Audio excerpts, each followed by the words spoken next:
en direct du Forum des projets urbains de la Méditerranée. Je suis cette fois-ci en compagnie de Matej Karasimeonov. Matej, bonjour. Bonjour Alban. Vous êtes directeur des affaires publiques d'Eiffage Aménagement. Est-ce que vous pouvez nous parler de votre métier? Qu'est-ce que c'est être directeur des affaires publiques?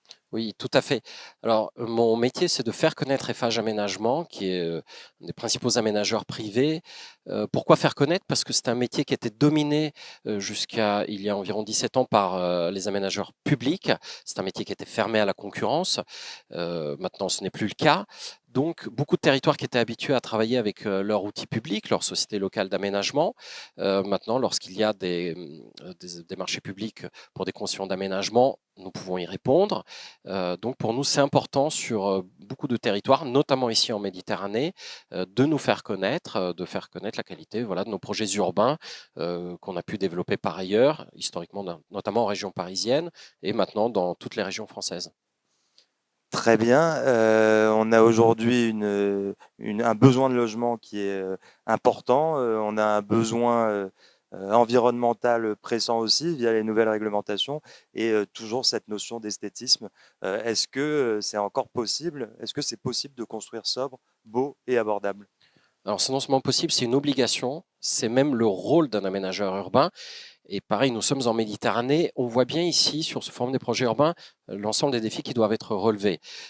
Vous avez à relever un problème d'habitat, parce que c'est pas le tout d'avoir des gens qui prennent leur retraite ici. Il faut loger des saisonniers, par exemple. Il faut loger des infirmières. Vous avez un problème écologique. On le voit bien, encore aujourd'hui, au moment où on fait ce tournage, les températures à l'extérieur. Donc il faut penser à construire de manière sobre, voilà, avec d'une manière qui inclut les contraintes environnementales. Il faut également préserver, nous sommes dans des régions où il y a eu beaucoup d'étalement urbain, beaucoup de lotissements. Voilà, ça c'est le monde d'hier, ça va s'arrêter. Ça ne veut pas dire qu'il n'y aura plus de maisons individuelles, mais la manière dont on va gérer les espaces va être différente. Donc il faudra faire plus de densité, plus de mixité. Et ce sont autant de défis qu'aujourd'hui, voilà, seul un aménageur urbain peut relever. Et c'est pour cela que nous sommes présents sur ce forum aujourd'hui. Vous avez parlé de mixité. Est-ce que c'est devenu un impératif, les opérations mixtes? C'est un impératif parce qu'on voit bien que l'immobilier est un secteur en crise, qu'il y a beaucoup moins de permis, que les élus ont peur de l'acte de construire. Or, il y a des gens à loger et de tout type, de toute catégorie.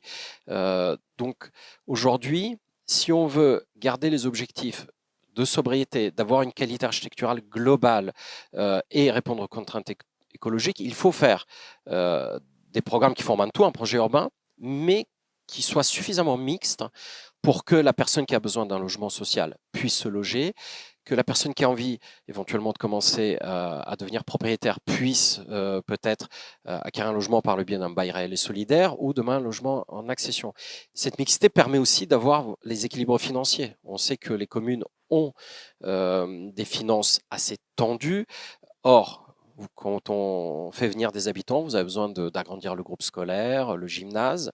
Et donc l'aménagement, à travers une mixité programmatique, va permettre de répondre aux demandes et à l'intérêt général, mais en apportant aussi des solutions techniques, écologiques et financières, ce qui est aussi un sujet majeur aujourd'hui. Matej, merci beaucoup pour vos éclairages et bon après-midi. Merci beaucoup.